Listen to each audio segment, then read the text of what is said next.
Еврорадио.FM. Вітаю ўсіх слухачоў Еўрарадыё. У студыі для вас працуе Зміцер Лукашук, і гэта сумесны стрым Еўрарадыё і Е-прамовы, які, як звычайна, можна і слухаць, і глядзець праз акаунты Еўрарадыё у сацыяльных сетках Facebook, Аднакласнікі, УКонтакце, на канале YouTube. 7 і 8 кастрычніка у Мінску пройдзе міжнародны форум под брендом «Минский диалог». Международный форум называется «Европейская бяспека. Адысці ад краю бездані». Арганізоўвае гэты форум Савет па міжнародных адносінах «Мінскі дыялог». Дарэчы, гэты форум стаў фактычна найбуйнейшым у нашай краіне, такім экспертным форумам, і летась на ім нават выступіў з прамовай Александр Лукашенко. Пра тое, чым адметны сёлетні форум, мы і пагаворым з маімі гасцямі ў студыі. А гэта кіраўнік Савета па міжнародных адносінах «Мінскі дыялог» Евген Прейгерман і каардынатар праграмы «Знешняя палітыка Беларусі» Савета па міжнародных адносінах «Мінскі дыялог» Дзяніс Мільянцоў. Добрый дзень, шановнае гаспадарства. Добрый. Скарыстаюся выпадкам і адразу павіншую Евгена з днём народзінаў. Дякую. Евгена, колькі гадоў споўнілася? Як там кажуць, узрост Хрыста, да? Балатавацца ў прэзідэнта яшчэ рана. Ва ўсіх сэнсах, так. Ва ўсіх сэнсах. Пра пасаду міністра замежных спраў падумаць ужо можна. Так, Лукашук у нас вядомы правакатар, так што давайте да тэмы. Давайте да тэмы. Добра, як я ўжо сказаў, Мінскі форум будзе мець такую назву «Еўрапейская бяспека. Адысці ад краю бездані». А што, блізка падышлі, Евген? Мы лічым, што блізкавата.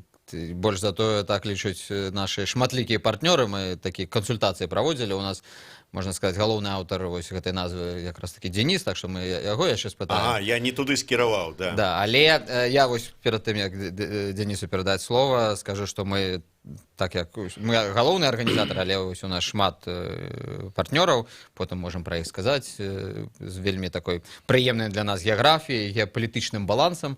І мы гэтую назву, канешне, таксама абмяркоўвалі і зразумелі, што не толькі мы так напружана ставімся да тых падзеяў у рэгіянальнай бяспецы, якая ў нас ёсць. Дзеніс, все ж такі, чаму менавіта еўрапейская бяспека? Здаецца, у 18-м годзе форум называўся «Усходняя Еўропа», таксама пра бяспеку. Зараз менавіта ўжо не ўсходняя, а ўвогуле еўрапейская. І тое ж пытанне, што і Евгену я адрасаваў, наколькі блізка да краю бездані падышлі в этой еўрапейскай бяспецы. Еўрапейская, па-першае, таму што мы расцем, форум пашыраецца, развіваецца, і трэба вырастаць з нашай этой усходнееўрапейскай нішы. Калі сур'ёзна, то насамрэч бяспека яна ж цяжка падзяляльная, скажем так, асабліва тут побач з нашымі межамі, таму што палітыка і геапалітыка і бяспека ў такім хардовым у вайсковым варыянце прымяніма да гэтых цяперашніх канфліктаў супрацьстаянняў, яна сапраўды глобальная. Гэта супрацьстаянне Захада, Усхода, ЗША, Расія, і тут краіны невялікія, такія як Беларусь, яны якраз такі аказваюцца паміж молатам і кавадлам. Адпаведна, што мы можам засяроджвацца і будзе легітымна засяроджвацца таксама на праблематыку украінскую, беларускую, але каб нам зразумець у прынцыпе прычыны гэта ўсё, каб нам зразумець, як выходзіць з гэтай сітуацыі, нам трэба трошку падняцца над нашымі гэтымі выклікамі і паглядзець на глобальнае вымярэнне бяспекі. Таму і была ўзята зараз еўрапейская перспектыва, таму што Еўропа і раней была такім палігонам падчас халоднай вайны, супрацьстаяння паміж Захадам і Усходам, і зараз адбываецца нешта падобнае. І калі мы прыдумлялі і тэму, і назву гэтага форума, мы знаходзіліся ў тым ліку пад уражаннем некалькіх фактараў. Гэта крах дамовы пра ракеты сярэдняй і меншай далёкасці, і зараз фармальна ўжо ўсё, Расія і ЗША выйшлі з яго, адпаведна, актуальнасць не страчана наадварот, і мы бачым, што вось гэтыя рэжымы разбраення ці кантролю над узбраеннямі яны рассыпаюцца, і гэта вельмі трывожны сігнал. І другі момант гэта наш маніторынг знешнепалітычнай бяспекі мінскі барометр, ён паказвае ўжо на працягу шмат якога перыяда, мы ўжо там больш за год маніторым рэгіянальную бяспеку і напружанасць. Ён паказвае, што сапраўды сітуацыя ідзе ў бок мілітарызацыі, і гэта праблема, якая зараз можа быць не настолькі глыбокая. Мы не знаходзімся у кроку ад вайны вялікай, але тым не менш сам гэты працэс, ён вельмі трывожны, і гонка ўзбраення, она ўсё роўна прыводзіць да нейкага канфлікта, які можа вось выбухнуць. І таму я думаю, што паміж сабой мы таксама абмяркоўвалі гэту тэму, ці не занадта яна, скажем так, драматычная, алармійская. Ну, але з іншага боку, вось мы вырашылі, што сітуацыя драматычная, алармійская, таму цалкам нармальна так называць форум.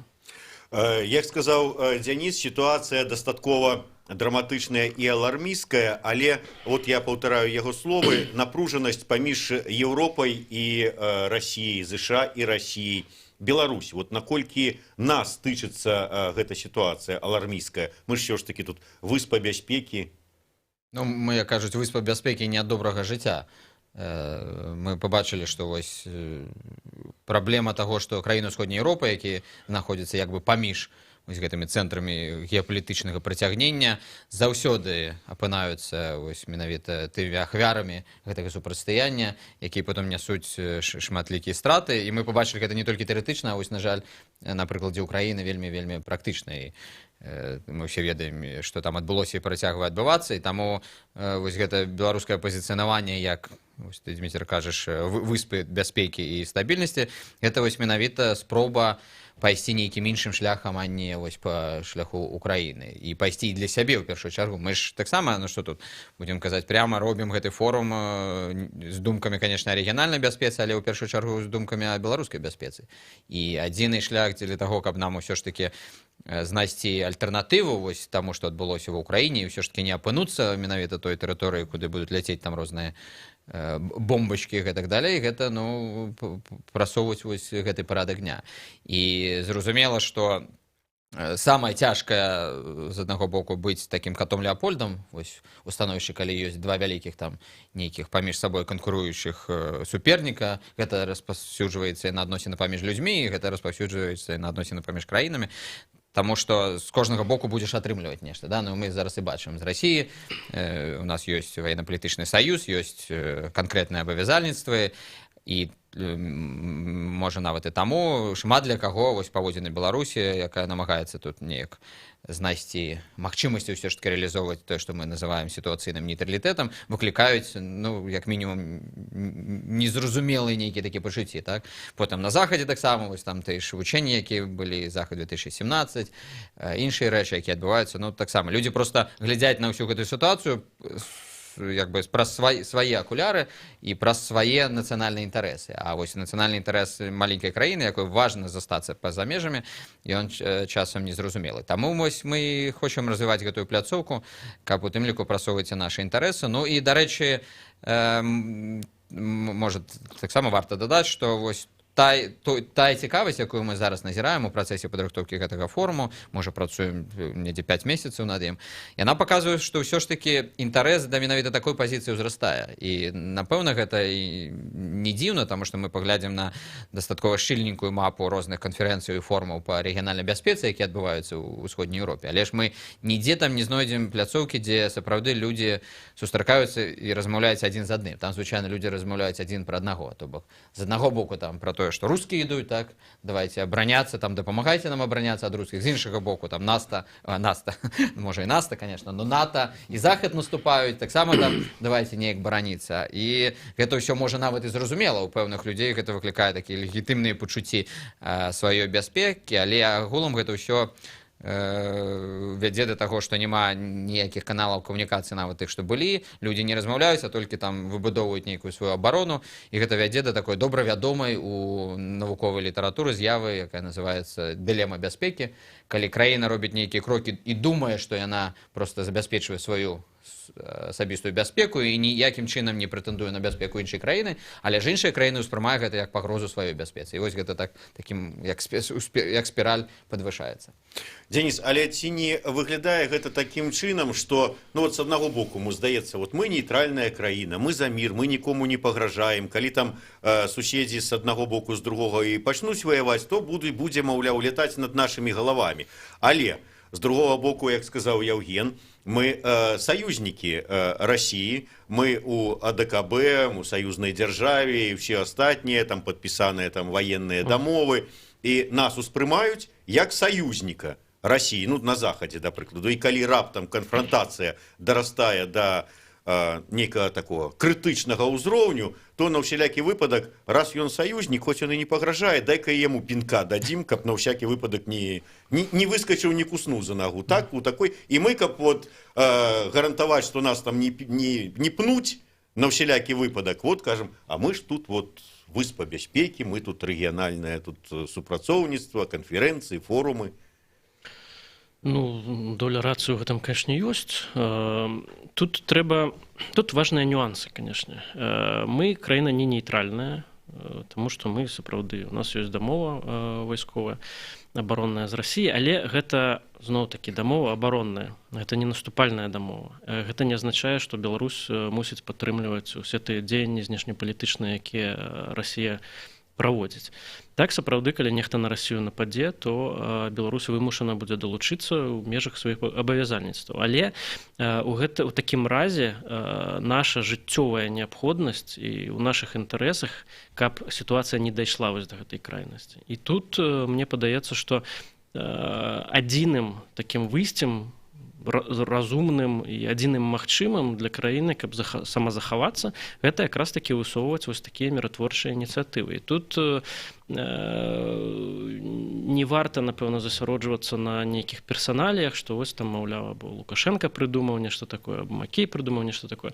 Я ўпэўнены, што любы кіраўнік Беларусі у дадзеных варунках, ён бы прыкладна так сабе паводзіў, таму што гэта цалкам лагічна і адзіна магчымая ў такой сітуацыі дзеяння. Таму, да, сапраўды, Беларусь зараз з тым, каб хаця б, паколькі краіна маленькая, паколькі ў нас рэсурса не так багата, каб уплываць і на Злучаныя Штаты, і на Расію, адзінае, што мы можам спрабаваць адсунуць, ці атысці трошку ад краю гэтай прорвы, гэтай бездані, гэта сапраўды быць праактыўнымі, уключаць мазгі, прыдумваць нейкія нестандартныя хады, прапаноўваць той же самы мінскі працэс, які там Хельсінкі 2.0 называюць, прапаноўваць нейкія канферэнцыі, дзе людзі сапраўды прыязджалі, паміж сабой выбудоўвалі нейкія двухбаковыя фарматы і дамаўляліся, спрабавалі дамовіцца, прынамсі.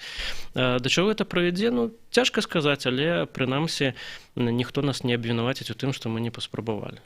І тут, калі я магу дадаць, ёсць вельмі важны адзін фактар, пра які мы пакуль так асабліва не кажам у нашых там розных экспертных дыскусіях. Вось гэтая мадэль Беларусі, мы так намагаемся зараз называць як патэнцыйна гісторыя поспеху еўрапейскай бяспекі, але мадэль, калі мы праз вось розныя такія праактыўныя дзеянні, пра якія сказаў Дзеніс, у тым ліку праз прапанову сябе як нейтральнай пляцоўкі для перамоваў, можам спрацаваць на карысці сваёй бяспекі рэгіянальнай. Вось все гэта можа спрацаваць толькі тады, калі кожны з бакоў, і Расія, і Захад, там, калі хочаце нават у доўгатэрміновай перспектыве Кітай, і маленькія краіны ў рэгіёне знойдуць у гэтай мадэлі нешта для сябе карыснае і зразумеюць, чаму гэта даданая вартасць.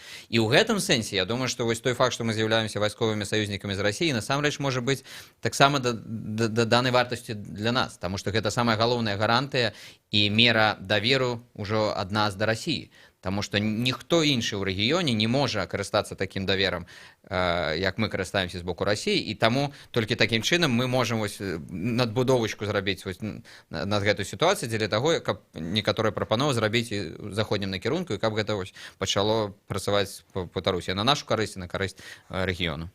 Пра Расію на гэтым форуме і пра тое, хто ўвогуле прыедзе і будзе спікерам чарговага форума мінскага дыялога, мы пагаворым у другой частцы нашай праграмы сумеснага стрыма Еўрарадыё і Е-прамовы. Я нагадаю, Яўген Прыгерман, Дзеніс Мільянцоў у нас у студыі. Еўрапейскае радыё для Беларусі.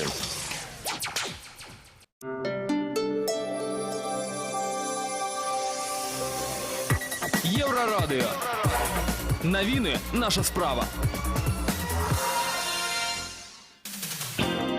Вітаю, каротка пра асноўныя падзеі. Столінскія фермеры пагражаюць вывезці ўраджай памідораў на сметнік. У жыхароў Столінскага района ўзніклі праблемы са збытам. Закупачныя цэны на памідоры ўпалі да 30 копеек за кілаграм, і нават пры такіх коштах прадаць ураджай немагчыма, бо пакупнікоў няма. Як ужо распавядала Еўрарадыё, у Лунінецкім раёне ў чэрвені кошты на клубніцу вытворцаў знізіліся да 20 копеек за кіло, і гэтыя кошты не акуплялі працу, таму некалькі вёдраў людзі высыпалі проста пад ногі скупшчыкам. Увесну страту панеслі і тыя, хто вырошчвае раннюю капусту. Яны таксама не маглі збыць свае ўраджаі.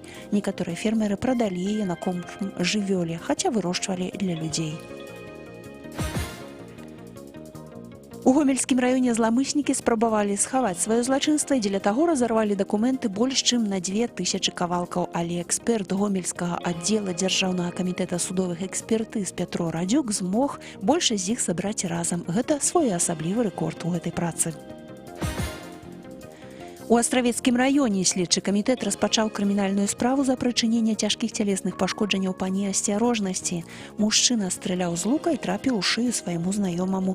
Параненага шпіталізавалі, стралка затрымалі, вядзецца следства.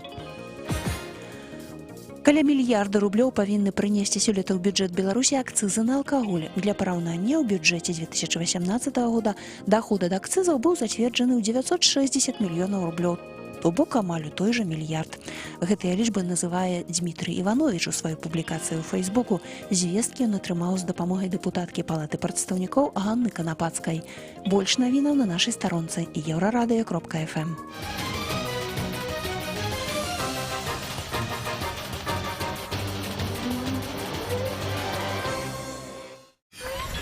Еўрарадыё.фм. Вяртаемся ў студыю Еўрарадыё. Для вас працуе Зміцер Лукашук у сумесным стрыме Еўрарадыё і Е-прамовы. Разам з Яўгенам Прейгерманам і Дзянісам Мільянцовым працягваем абмяркоўваць мінскі форум «Еўрапейская бяспека. Адысці ад краю бездані», які пройдзе ў Мінску 7 і 8 кастрычніка. Актуальная тэма. І вельмі цікава, хто ж будзе браць удзел, хто будзе асноўнымі спікерамі. Ну і галоўнае, тут не магу не спытацца, калі ўсё ж такі форум дасягнуў такога ўзроўню, што на ім выступіў кіраўнік Беларусі летась, варта чакаць, што ён вы ж свае пазіцыі не здалі, падтрымліваеце на ўзроўні, то і кіраўнік Беларусі ўжо павінен так как бы вставіць яго ў графік, вот традыцыйны форум, на якім, як на славянскім базары ён уже каб выступаў. Яўген. Ідэя добрая, нам падабаецца. Ну, мы пакуль працуем тут, як бы не будзем шукаць нейкіх дадатковых дыпламатычных формулаў, працуем на запрашэнні не толькі афіцыйных асобаў з Беларусі, але і з замежжа. Чакай, ты не ухіляйся ад першага пытання. Ўсё ж такі накіравалі запрашэнне ў адміністрацыю прэзідэнта? Ну, ці накіравалі, ці накіруем. Ну, конечно, нам хацелася б, каб Александр Лукашенко выступіў і ў гэтым годзе. Зразумела, калі будзе факт адказу, тады мы зможам нешта ці пацвердзіць ці не, але ну, пакуль няма пра што казаць менавіта па гэтым пытанні. Тое ж самае і я проста ведаю, што каб запрасіць, каб кіраўнік краіны ў свой працоўны графік уставіў удзел у такім мерапрыемстве, гэта не за адзін дзень вырашаецца. Не, ну то, конечно, я ж уже падкрэсліў на пачатку, што мы ўжо 5-6 месяцаў працуем над гэтым пытаннем. У тым ліку гэта тычыцца запрашэння. Просто прагучала фраза ці даслалі, ці дашлём запрашэнне. Так я думаю, калі не даслалі, хочаце вы ўсе ўжо тут тонкасці, так сказаць. Ну, конечно, работа ў нас такая. Протокол ўсё высветліць. Карацей, будзе факт, будзем размаўляць пра яго, так? Мы гэтым разам, конечно, раней стартанулі з нашай інфармацыйнай кампаніі што да форума, таму зараз шмат што яшчэ ў працэсе. Таму вот у мінулым годзе мы там вельмі блізка правялі прэс-канферэнцыю да самого мерапрыемства, таму было нам прасцей казаць пра удзельнікаў. Зараз, канешне, тут такі тонкі момант, што пакуль шмат што ў перамовах, і, на жаль, мы тут разгалошваць не можам, таму што, відаць, ну, добра, калі пра тых, хто яшчэ ў перамовах, як Александр Лукашенко, мы тады канкрэтна дакладна казаць не будзем, але ёсць ж уже людзі, канкрэтныя спікеры, якія пацвердзілі свой удзел і пра якіх можна казаць. Хто? Евген? Безумоўна. Денис, Денис? Ну давай, Денис.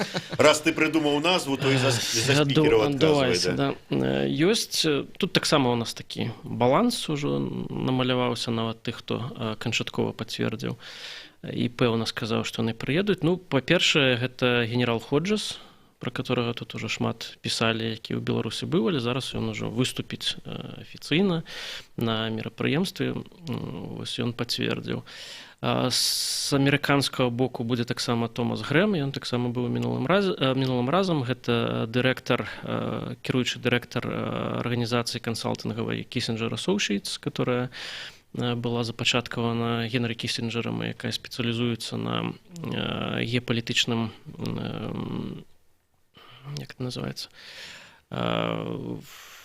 кансалтынгу по всему свету, якая базуецца ў Нью-Йорку. Ад Расіі ўжо пацвердзіў Алексей Грамыка, это кіраўнік Інстытута Еўропы Расійскай акадэміі навук. У нас там будзе панель асобная па уроках разрадкі падчас халоднай вайны, якая будзе прысвечана деду гэта Алексея Грамыкі, Андрэю, стагоддзю з дня нараджэння Андрэя Грамыкі. З такіх знакавых таксама імёнаў тут, напэўна, варта назваць Александра Вершбоу, который быў намеснікам генсека НАТО. Запрошана шмат таксама экспертаў і з Украіны, і з Расіі, і з Кітая, і па Цэнтральнай Азіі у нас будзе асобная панель пра бяспеку і транзіт улады. Там будзе асобная у нас панель па сродках масавай інфармацыі у эпоху постпраўды, так званай, то бок галоўная мэта якой паспрабаваць выйсці на разуменне, ці можам мы падчас гэтых прапагандысцкіх кампаній узмацнення супрацьстаяння выйсці на нейкі кодекс паводзінаў журналістаў, у тым ліку, якім чынам асвятляць інфармацыю. Там будуць цікавыя спікеры, но, на жаль, таксама тут мы пакуль што яшчэ ранавата пра іх казаць. Що тэма інфармацыйнай вайны яно будзе агучвацца? Вось гэта часткова пра гэта. Але гэта хутчэй такая інфармацыйная плана. Мы хацелі б звярнуць асаблівую увагу не проста на сам факт інфармацыйнай вайны, а на пошук нейкага такого кодексу журналісцкіх паводзінаў падчас гэтай інфармацыйнай вайны. І спадзяемся, што асноўнымі спікерамі гэтай сесіі якраз такі стануць журналісты. Там у нас ужо папярэдня амаль што вымалёўваецца гэта панель, а хто ўжо канчаткова пацвердзіў, здаецца, гэта спадарня Маджоні. Гэта, як мне кажуць мои італьянскія сябры, адна з галоўных зорак італьянскай журналістыкі. Так што, ну, прынамсі, такі погляд у нас уже дакладна мусіць быць. Нягледзячы на тое, што назва форуму «Еўрапейская бяспека», але вось Денис сказаў, што будзе абмяркоўвацца і азіяцкая такая вось накірунак, транзіт улады і гэтак далей. А усходні накірунак, апроч азіяцкіх краін, я маю на ўвазе Расію, узаемаадносіны Беларусі і Расіі, і ці з'яўляецца вот гэтым тое, што мы там крокам да бездані нашы спробы паглыблення інтэграцыі. Вот это пытанне будзе абмяркоўвацца? Ну, пакуль у нас у праекце праграмы менавіта такой асобнай сесіі няма, хаця мы хацелі б зрабіць, напэўна, сесію па апдейце такім знешняй палітыкі Беларусі, калі у нас там атрымаецца ў фармаце ранішняга абмеркавання, просто каб паглядзець на некаторыя апошнія, скажем так, падзеі і тэндэнцыі, якія тут у нас кіруюць нашай знешняй палітыкі. Я думаю, так ці інакш, канешне, мы гэта закранем. Ну і гледзячы на то, якая ўвага да гэтага пытання ў сродках масавай інфармацыі, у тым ліку міжнародных, зразумела, што ў кулуарах гэта будзе вялікае пытанне. Я так зразумеў, што увага вялікая да гэтага форума, і вот наколькі шырокая цікаўнасць як у экспертным асяродку, так і ў асяродку СМІ. Па СМІ мы яшчэ будзем мець больш нейкую інфармацыю крыху пазней, хаця вось мы ўжо ў кантакце з некаторымі, у тым ліку, вельмі буйнымі міжнароднымі СМІ, і выглядае так, што зацікаўленасць ёсць.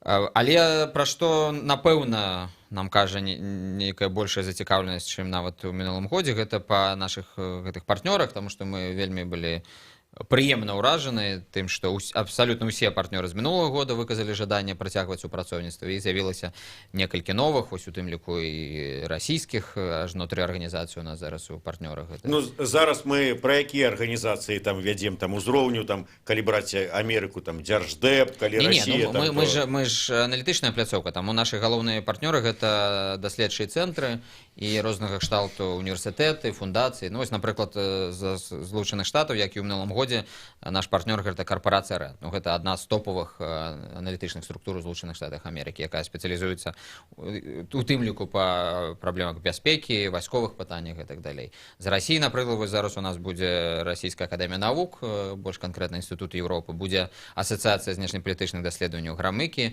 і таксама будзе фонд Гарчакова, што цікава і прыемна, таму што, напрыклад, ёсць у нас і фонд Адэнаура, ёсць у нас фонд Эберта таксама у партнёрах.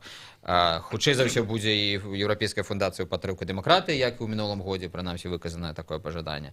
З Великабрытаніі будзе Кембриджскі універсітэт, універсітэт Кента і Еўрапейская лідарская сетка. Гэта ўвогуле такая вельмі цікавая структура, якая аб'ядноўвае амаль што 200 вельмі высокапастаўленых былых чыноўнікаў, у асноўным міністраў замежных спраў і міністраў абароны з усяго еўрапейскага кантынента. І таму вось нават калі мы глядзім на такую геаграфію, дарэчы, ёсць вось новы партнёр, гэта вядучы think-tank у галіне бяспекі са Швейцарыі, таксама аўстра-французскі цэнтр прымірэння ў Еўропе. І такім чынам атрымліваем вось тую геаграфію, да якой мы імкнемся насамрэч. Вельмі такі геапалітычна збалансаваны каркас. І Расія, ЗША, Великабрытанія, Нямецчына, і Францыя, Аўстрыя, Швейцарія. І плюс вось некалькі універсітэтаў з краінаў Цэнтральнай Азіі, што, нашу думку, сведчыць не толькі пра тое, што тэма ўсё больш цікавая і актуальна, але і пра тое, што, ну, сапраўды, Мінск становіцца той пляцоўкай, дзе людзі бачуць магчымым абмяркоўваць гэтыя пытанні, і пры ўсім пры тым, што яны прыязджаюць са сваім нейкім тут бачаннем, і яны вельмі актыўна абмяркоўваюць і тое, што, як я ўжо на пачатку казаў, што рускія ідуць, і што НАТО наступае на сваіх пляцоўках, але сюды, прынамсі, некаторыя іх прадстаўнікі гатовы прыязджаць абмяркоўваць ужо крышачку з іншага гледзяшча. Я, можа, памыляюся, фонд Гарчакова гэта не той, дзе распрацоўваецца канцэпцыя мяккай сілы ў прасоўванні рускага свету за мяжу? Ну, я думаю, што гэтай канцэпцыі зараз шмат дзе выпрацоўваюцца ў Расіі, таму што яны патэнцыйна могуць распрацоўшчыкам прынесці шмат грошай. Гэтак жа, як і канцэпцыі па прасоўванню заходняй мяккай сілы на розных там прасторах таксама распрацоўваюцца ў розных сінктанках і замежных. І для нас якраз такі вось гэта паказчык нашай добрай, напэўна, ну, спадзяюся, нічога не зменіцца ў стаўленні гэтых партнёраў, так, але добрай працы, таму што нават людзі з такімі супрацьлеглымі падыходамі пагаджаюцца і хочуць прыязджаць менавіта сюды у Беларусі, тут сустракацца неяк знаходзіць. Можа, нават не заўсёды кропкі сутыкнення, можа, яны тут у нас нейкі, ведаеце, такі як там Клічко супраць кагосьці там, да, з кім ён там біўся апошнім часам за расіянаў. Але тым не менш, ну, для нас ўсё ж такі важна, што яны гэтую пляцоўку бачаць і бачаць як магчымасць. Мне цікава ўсё ж такі па выніку. Я маю на ўвазе, што вот, Дзеніс, калі прыгадваць 18-й год, буйны форум, Лукашенко выступае, усходнія еўрапейскія вот праблемы абмяркоўваюцца. А ў выніку што? Вот, атрымалася, можна сказаць, што вот пасля гэтага абмеркавання мы тут залагодзілі там 28 канфліктаў лакальных і дамагліся, каб там паціснулі рукі адзін аднаму вот гэтыя даўнія ворагі. Ну, па-першае, это ж не перамовы на дзяржаўным узроўні, дзе прымаюцца нейкія там рашэнні. Гэта экспертная збольшага канферэнцыя, дзе абмяркоўваецца праблематыка, дзе прэзентуюцца даследаванні, дзе людзі могуць так ці інакш абмяняцца інфармацыяй. Першае. А па-другое, канешне, на палях, скажем так, у межах гэтага форума праводзіліся таксама, ну, наколькі нам вядома, розныя перамовы, у тым ліку афіцыйных асоб, якія б, напрыклад, не прыехалі і не сустрэліся тут адмыслова з беларускімі сваімі, скажем так, партнёрамі, але вот у межах канферэнцыі яны маюць магчымасць для такіх паўфармальных перамоваў, што таксама вельмі важная даданая вартасць гэтага нашага форуму. Ну і плюс мы атрымалі вельмі шмат цікавых ідэяў, мы там рабілі асобнае інтэрв'ю с нашими удзельнікамі, дзе яны выкладалі квінтэсенцыю, скажем так, сваіх гэтых прамоў, дыскусійных рэчаў, што таксама, мне падаецца, спрацавала на ўзбагачэнне беларускай аналітычнай думкі. І, безумоўна, усе пра гэта пісалі, адсылаліся, дыскутавалі. Гэта якраз тое, чаго мы хацелі дамагчыся, каб дыскусія ў Беларусі і сярод беларускіх экспертаў і з удзелам замежных экспертаў, яна набывала змест.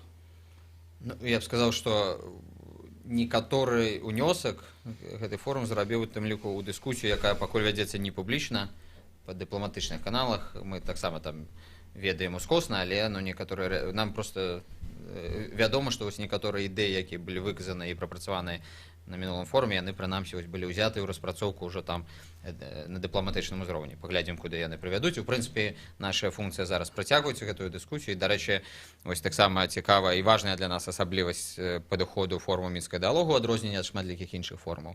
Мы не толькі збіраем вось гэтыя панелі, дзе хай там сабе вельмі высокія прадстаўнікі, афіцыйныя асобы нешта кажуць і выказваюць пазіцыю сваіх краінаў, шукаюць нейкія кропкі сутыкнення, але ж мы даем пляцоўку для ведучых даследчыкаў, ведучых аналітычных цэнтраў, якія з'яўляюцца у тым ліку нашымі партнёрамі, прэзентаваць усё тое, што яны на працягу года робяць, каб палітыкі, якія таксама у нас тут удзельнічаюць, мелі магчымасць браць гэта і неяк у сваёй працы апрацоўваць. Таму што гэтага таксама, трэба пагадзіцца, не хапае не толькі ў Беларусі, але ў сусветнай палітыцы такой добрай, здаровай звязцы паміж палітыкамі і даследчыкамі.